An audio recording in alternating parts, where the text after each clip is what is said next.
नमस्कार,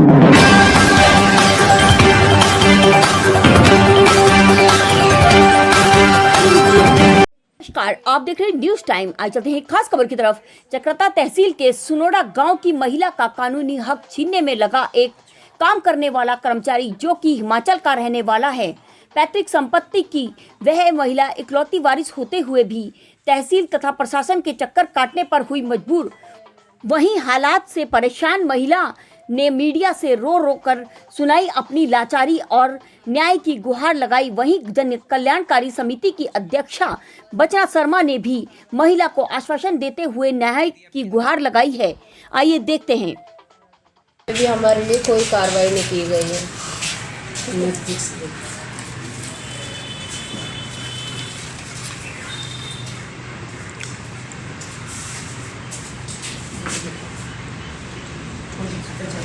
और कहाँ दिया अपने आप? और ये वो है जो इन पटवारी जी ने मेरा और मेरे दादी का है, लेकिन उसके बाद भी उन्होंने कहा था कि ये विवादित में डाल देंगे।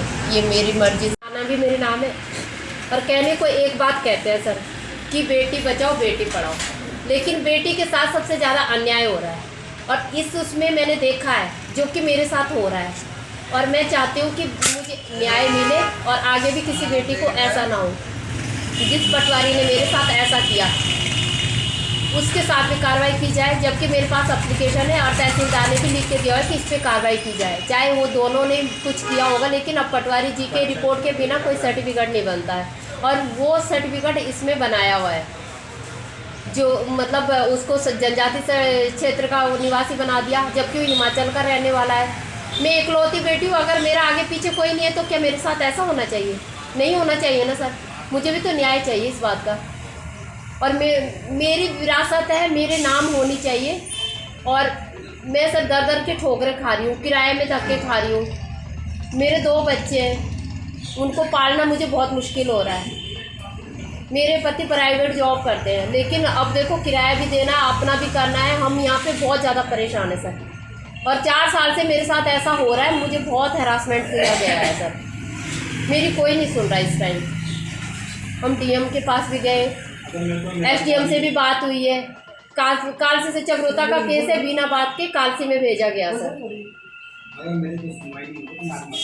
और ये सच है सर कि अगर मेरी कोई सुनवाई नहीं होगी तो मैं आत्महत्या करूँगी, लेकिन यहाँ पे नहीं, तहसील में और इन लोगों की भी उस पर करूँगी मैं, क्योंकि अब मैं बहुत परेशान हो चुकी हूँ।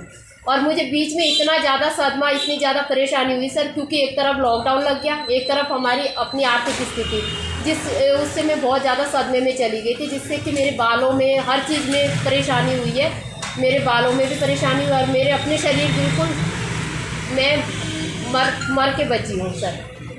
इस हालत में पहुँची हूँ मैं, और मेरी कोई सुनवाई नहीं हो रही सर। और एक बेटी के साथ ऐसा नहीं होना चाहिए। अगर बेटी बचाओ बेटी पढ़ाओ का ये भी प्रण है तो इस बात पे भी गौर किया जाए कि अगर एक बेटी के भाई नहीं, एक बेटी के बाप नहीं, एक बेटी की माँ नहीं है, तो क्या उसका मतलब कोई भी आकर के कोई भी खाना पीना शुरू कर देगा, उसको धकेला दिया जाएगा?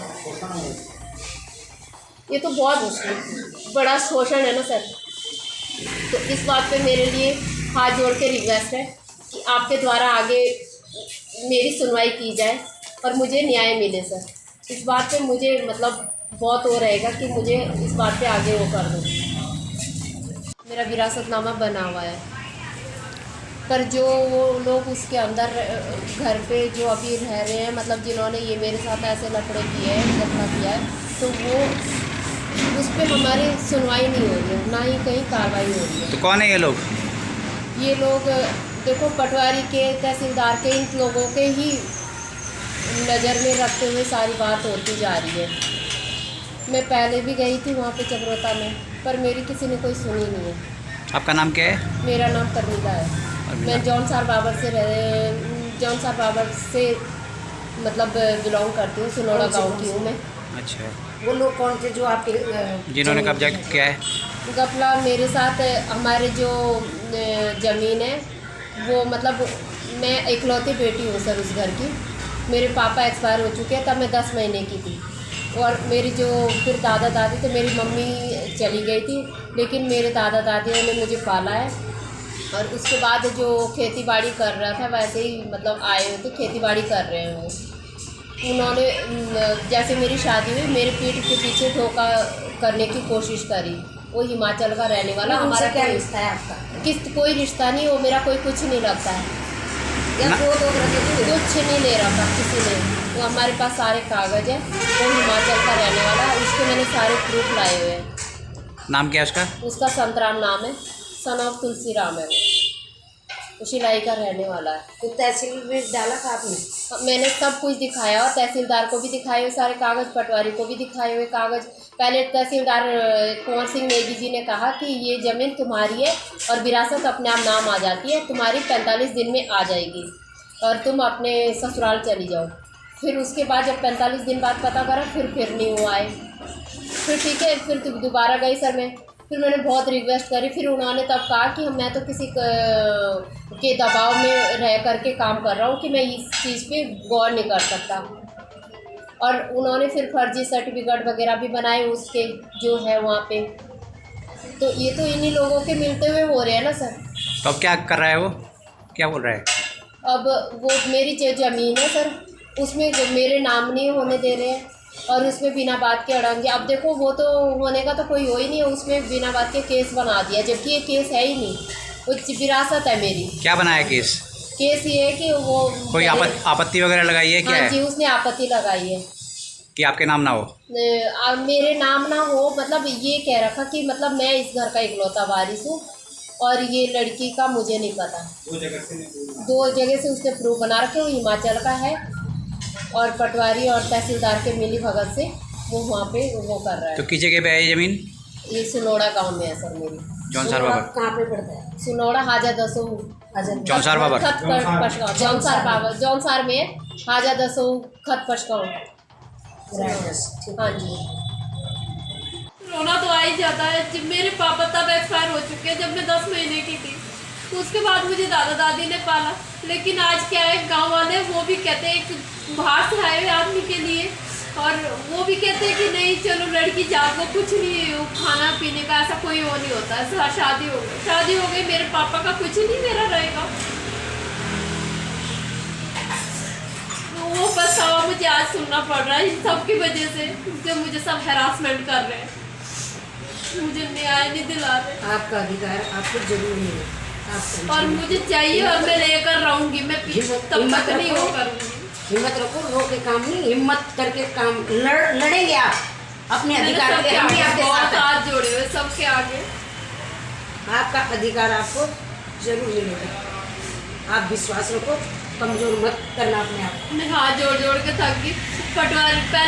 उन्होंने पटवारियों ने बेवकूफ़ बनाया, क्या हमें कोई ये बेवकूफ़ थोड़ी हो, मैं भी तो पढ़ी लिखी हूँ, मुझे भी तो ये सब नियम पता है। हालांकि वो अपनी सीट पे बैठे, उन्हें तो ज़्यादा नियम से चलना चाहिए, लेकिन ऐसा नहीं होता है, ये नियम से नहीं चलते। अगर नियम से चल रहे होते तो उनको पता नहीं है कि कौन हकीकत है कौन नहीं है। और उन्होंने जो बाहर का आदमी है उसको न्याय वो करने की कोशिश करी हुई है, सर्टिफिकेट बनाया हुआ है उसके। मेरे साथ में अन्याय हो रहा है सर, मुझे न्याय चाहिए और मैं तब तक पीछे नहीं हटूंगी जब तक मुझे न्याय नहीं मिलेगा। मैं कुछ भी कर सकती हूँ उसके लिए, क्योंकि वो मेरे पापा की प्रॉपर्टी है और मैं उनकी इकलौती संतान हूँ, वो मुझे चाहिए। और जो मेरे साथ हैरासमेंट किया जा रहा है उसका भी आज मुझे सारे परिवार तहसीलदार को मैंने बोला, फिर उन्होंने केस वो कर दिया, काशी के लिए रेफर कर दिया। फिर वहाँ पे सारी वो हो गई, गवाही वगैरह हो गई, वो भी मेरे फेवर में। फिर भी हमें ऐसे ही बस फालतू में ये तारीख है, फिर सुनवाई नहीं होती, फिर दूसरी तारीख है, फिर सुनवाई नहीं होती। हमने 4 साल से मैं ऐसे ही झेलती आ रही हूँ। कभी बीमार है, कभी मेरा एक बच्चा मेरा बिल्कुल 3 साल का है, एक 9 साल का है। उन बच्चों को ले लेके जाती हूँ मैं दोनों को। तो मुझे न्याय चाहिए। मैं ये चाहती हूँ, मीडिया वालों से सबसे मैं हाथ जोड़ के रिक्वेस्ट करती हूँ कि मुझे किसी भी हाल में बस न्याय दिलाए, और जिन्होंने मेरे साथ अन्याय किया है उनको भी मतलब सबक दिया जाए सर, क्योंकि ये सब तो अगर आज मेरे साथ बाबर जन कल्याण विकास के अध्यक्ष लाखा मंडल से ये परमिला जी है और इनकी जो भी समस्या है मैं सारी सुन चुकी हूँ और समझ चुकी हूँ। इनका जो मालिकाना अधिकार है, इकलौती संतान है ये परिवार में, तो इनको मिलना चाहिए। और ये दर दर की ठोकरें खा रही हैं, तो इसको न्याय मिलना चाहिए और इसको भटकाया जा रहा है। और हम जो एनजीओ है इसके साथ खड़ा है और जब तक इसको न्याय नहीं मिलेगा मैं इसके साथ खड़ी हूँ। और मेरी सरकार से और प्रतिनिधियों से और तहसील से, तहसीलदार, पटवारी और डीएम, एसडीएम सबसे ये मांग है कि इस महिला को इसका अधिकार मिलना चाहिए। और जहाँ की ये महिला इतनी परेशान है, अकेली है, इसके मम्मी पापा सब एक्सपायर हो चुके हैं और ये इकलौती संतान है। जो हिमाचल का एक कोई बंदा है वो इनके साथ रहता था, काम करता था खेतों में, लेकिन वो मालिकाना अधिकार उसने अपना बना रखा है और इस महिला का अधिकार इसको मिलना चाहिए।